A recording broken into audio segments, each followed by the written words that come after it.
Hello viewers, আসসালামু আলাইকুম। আশা করি সকলে ভালো আছেন। তো আজকে আমি দেখাবো এরকম একটি 3D লোগো কিভাবে বানানো যায়। তো তার জন্য আপনাদেরকে Adobe Illustrator এই সফটওয়্যারটি ইনস্টল করে ওপেন করতে হবে। ওপেন করার পরে একটি নিউ ডকুমেন্ট নিতে হবে। তাহলে আমি দেখাচ্ছি যে এই লোগোটি কিভাবে আমি বানিয়েছি। তো তার জন্য নতুন একটি ডকুমেন্ট ওপেন করার পরে আমি পেন টুলটিতে ক্লিক করব। ক্লিক করার পরে এখানে ক্লিক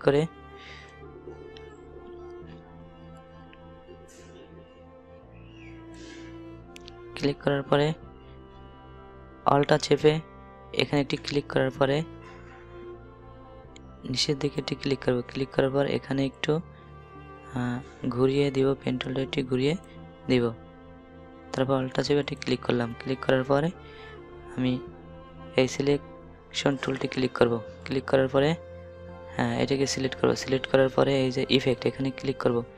ক্লিক করার পরে 3D থেকে রিভলভ এখানে ক্লিক করব। ক্লিক করার পরে দেখুন,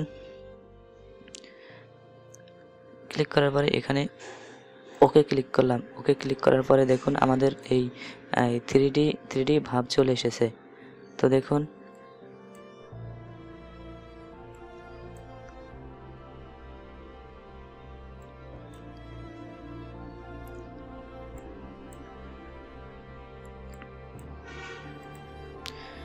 আমরা অতি সহজে একটি 3D লোগো বানিয়ে ফেললাম। তো এটাকে সিলেক্ট করার পরে এখান থেকে অবজেক্ট থেকে এখানে এক্সপ্যান্ড অ্যাপিয়ারেন্স এখানে ক্লিক করব। এখানে ক্লিক করার পর আবার অবজেক্টে ক্লিক করব। অবজেক্টে ক্লিক করে এক্সপ্যান্ড করার পরে এখানে একটি 3D লোগো আমরা সহজেই বানিয়ে ফেললাম। তো দেখুন আমি অতি সহজেই কিভাবে একটি 3D লোগো বানাতে হয় তা আমি দেখালাম। তো ভিউয়ার্স, আমার এই ভিডিওটি যদি ভালো লেগে থাকে তাহলে অবশ্যই লাইক কমেন্ট করবেন, আর অবশ্যই আমার চ্যানেলটি সাবস্ক্রাইব করে আমার পাশে থাকবেন। ধন্যবাদ। সকলে ভালো থাকুন, সুস্থ থাকুন। আল্লাহ হাফেজ।